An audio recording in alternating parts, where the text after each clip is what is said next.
कक्षा 7 के सभी छात्रों का ऑनलाइन कक्षा में स्वागत है। आज हम आपके लिए भूगोल में पाठ 1 पृथ्वी की अंतरिक्ष संरचना के बारे में पढ़ाने का प्रयास करेंगे। आप लोग उसको ध्यान से सुने और उसका लाभ उठाएं।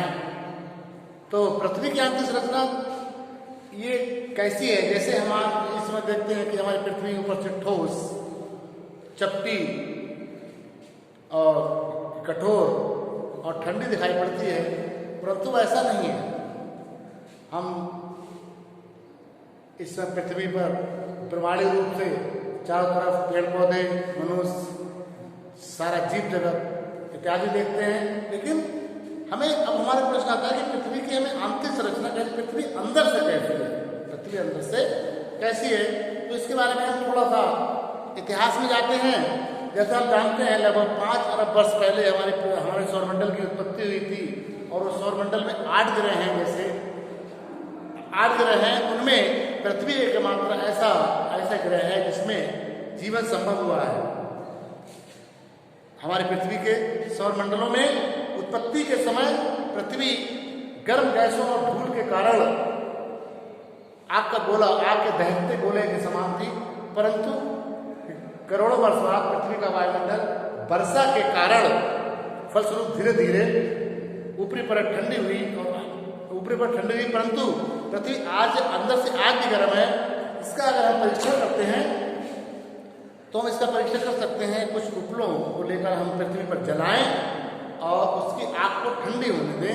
जब उसकी आग ठंडी हो जाएगी तो उसके बाद आप देखेंगे ऊपर से तो आपको राख दिखाई पड़ेगी, परंतु एक आप राड का टुकड़ा उस राख के ऊपर से थोड़ा पृथ्वी के अंदर डालें तो थोड़ी देर बाद आपको ज्ञात हो जाएगा कि वो राड जो है गर्म हो जाएगी। इससे प्रमाणित होता है कि पृथ्वी की जो अंदरी सतह है वो गर्म है।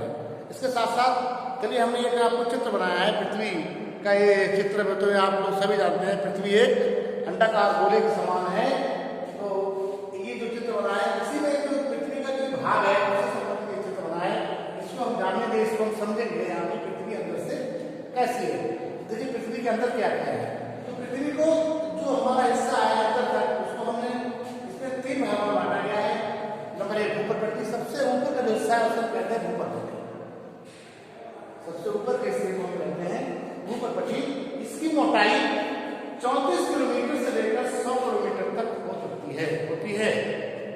इसकी मोटाई 34 किलोमीटर से लेकर 100 किलोमीटर तक होती है। और इसमें जो पदार्थ होते हैं, इसमें जो धातुएं होती हैं, वो सिलिकॉन और एल्यूमिनियम की मात्रा अधिक होती है। इसमें सिलिकॉन और एल्यूमिनियम की मात्रा अधिक होती है, इसलिए इसको सियाल कहा जाता है। इसको दोबारा देखें। पहला जो ये आपका पार्ट है पृथ्वी का सबसे ऊपरी हिस्सा है, इसे कहते हैं भूपटपट्टी। पृथ्वी के सबसे ऊपरी हिस्से को भूपटपट्टी कहते हैं।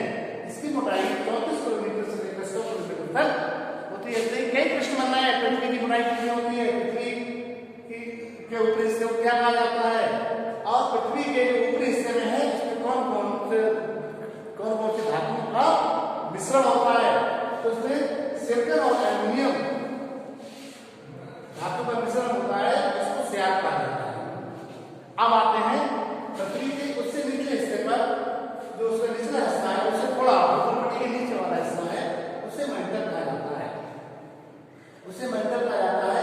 इसकी मोटाई 34 किलोमीटर से लेकर 29,900 किलोमीटर तक होती है। जो दूसरा हिस्सा है उसका कहता है मेंटल। इसकी मोटाई 34 किलोमीटर से लेकर 2,900 अर्थात 2900 किलोमीटर तक होती है। इसमें सिलिकॉन और मैग्नीशियम की मात्रा अधिक होती है।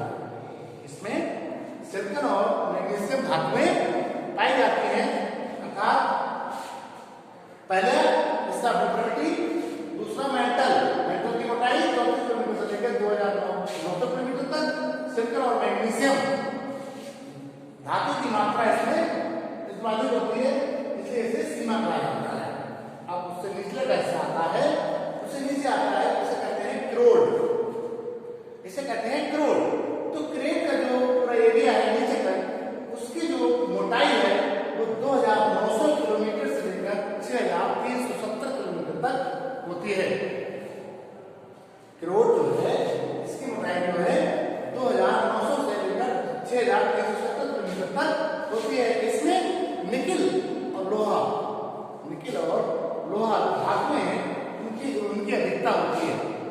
निकिल और लोहा धातु की अधिकता होती है, इसलिए इसे निफे कहा जाता है। इसको निफे कहा जाता है। एक बार फिर देखें, जो तीसरा हिस्सा है हमारी पृथ्वी का, इसे क्रोड कहते हैं। इसकी मोटाई 2900 से लेकर 6370 किलोमीटर तक होती है। इसके अंदर इसमें जो धातुएं हैं निकिल और लोहा की मात्रा अधिक होती है, इसलिए इसको निफे कहा जाता है। अब आते हैं हम इसकी कुल, तो अभी हमारा जो क्रोड होता है, ये भी 2 हिस्सों में बटा होता है। ऊपर वाला जो होता है वो होता है बाह्य क्रोड और नीचे वाला होता है आंतरिक क्रोड। अब यहाँ से आता है, अभी देखिए एक चीज और है, इसमें एक चीज में और स्पष्ट होती है कि भूपर्पट्टी ऊपर जो हमारी ऊपरी परत है उससे लेकर बिल्कुल अंदर तक ये त्रिज्या बन रही है। ये एक आपकी बन रही है पृथ्वी की त्रिज्या। तो इसकी लंबाई कितनी हो गई, इसकी ऊंचाई कितनी हो गई, 6370 किलोमीटर। ये भी एक प्रश्न है, ये भी एक यहां से प्रश्न बनता है। तो अब आता है हमारे उसमें भूप्रकृति का, अब इसमें आता है पृथ्वी का इसका घनत्व। पृथ्वी का घनत्व कितना है, पृथ्वी का घनत्व कितना है। अब देखिए पृथ्वी का घनत्व जैसे जैसे पृथ्वी की गहराई बढ़ती चली जाती है, जैसे जैसे पृथ्वी की गहराई बढ़ती चली जाती है, वैसे वैसे उसका घनत्व बढ़ता चला जाता है। अब सबसे ऊपरी जो हिस्सा है हमारा भूप्रकृति, इसका घनत्व 2.5 से लेकर 3 ग्राम प्रति ग्राम सेंटीमीटर स्क्वायर हो सकता है। 2.5 से लेकर 2.5 प्रति ग्राम से लेकर 3 ग्राम प्रति सेंटीमीटर क्यों हो सकता होता है। अब आता है, अब नीचे वाले में सबसे अधिक एक तो भूपर्पट्टी का सबसे ऊपर का, और सबसे नीचे का घनत्व कितना होता है, सबसे अधिकतम घनत्व, सबसे कम घनत्व ऊपर होता है भूपर्पट्टी का, 2.5 से लेकर 3 सेंटीमीटर प्रति ग्राम क्यों होता है, प्रति ग्राम सेंटीमीटर क्यों होता है। और सबसे अधिक अर्थात यहाँ इसका जो होता है घनत्व होता है वो 13 ग्राम प्रति सेंटीमीटर क्यूब होता है। परंतु अगर परीक्षाओं में अधिकतर प्रश्न आता है कि पृथ्वी का औसत घनत्व क्या है, पृथ्वी का औसत घनत्व क्या है, तो हम पृथ्वी के औसत घनत्व में बात करते हैं तो औसत दिनांक पर पता लगता है कि पृथ्वी का औसत घनत्व 5.5 ग्राम प्रति सेंटीमीटर क्यूब है। पृथ्वी का औसत 5.5 ग्राम प्रति सेंटीमीटर क्यूब है। इस प्रश्न को आप ठीक से याद करें, ये प्रश्न परीक्षा में आने वाला प्रश्न है, इसलिए इनको अधिक जोर दिया जा रहा है। अब इसके बाद हम और आगे बढ़ते हैं। जब आते हैं ये तापमान, पृथ्वी के तापमान, पृथ्वी के तापमान का जब अध्ययन करते हैं तो पृथ्वी की, ये भी एक सीधा नियम है, पृथ्वी की गहराई के साथ पृथ्वी का तापमान बढ़ता है। पृथ्वी का जो भूपर्पट्टी का हिस्सा है इसका तापमान कम है, और जब नीचे बढ़ते चले जाएंगे तो ये तापमान बढ़ता चला जाएगा। पृथ्वी की 32 मीटर अंदर बढ़ने पर, पृथ्वी की गहराई के 32 मीटर अंदर बढ़ने पर तापमान 1 डिग्री के औसत से बढ़ता है, लगभग 1 डिग्री के औसत से बढ़ता है। परंतु ऐसा नहीं होता है, लगभग 100 मीटर तक अगर हम पृथ्वी की गहराई पर रिसर्च करेंगे तो उसका तापमान 2 से 3 डिग्री तक बढ़ जाता है। उसके बाद आता है तत्व। उसके बाद एक नया प्रश्न आता है कि पृथ्वी में किन किन तत्वों की प्रधानता होती है, पृथ्वी में के ऊपरी परत में किन किन तत्वों की प्रधानता होती है। तो पृथ्वी का सबसे ऊपरी परत है जो हमारी भूपर्पट्टी कहलाती है, इसमें सबसे अधिक ऑक्सीजन की प्रधानता होती है, सबसे अधिक ऑक्सीजन की प्रधानता होती है। पृथ्वी की ऊपरी परत भूपर्पट्टी में सबसे अधिक ऑक्सीजन की प्रधानता होती है, सबसे अधिक ऑक्सीजन पाई जाती है। उसकी मात्रा होती है 46.80%। अगर प्रधानता ये पूछा जाएगी प्रधानता होती है लेकिन मात्रा कितनी होती है, तो हम लिखेंगे पृथ्वी के ऊपरी परत में 46.80% ऑक्सीजन पाई जाती है। इसके बाद अगला प्रश्न आता है धातु का, कि पृथ्वी के ऊपरी परत में किन किन धातुओं की विधानता होती है। तो हम आपको पढ़ा चुके हैं, पृथ्वी की ऊपरी परत में सिलिकॉन और एल्यूमीनियम की धातुता होती है, लेकिन अब कितनी होती है। और एक प्रश्न और आ सकता है कि पृथ्वी की ऊपरी परत में किन किन धातुओं की अधिकता होती है और ये अधिकता कितनी होती है, इसकी मात्रा कितनी होती है। तो इसको स्पष्ट कर लेंगे। पृथ्वी की ऊपरी परत में सिलिकॉन और एल्यूमीनियम की मात्रा, इसमें सिलिकॉन 27.7% और एल्यूमीनियम की मात्रा 8% होती है।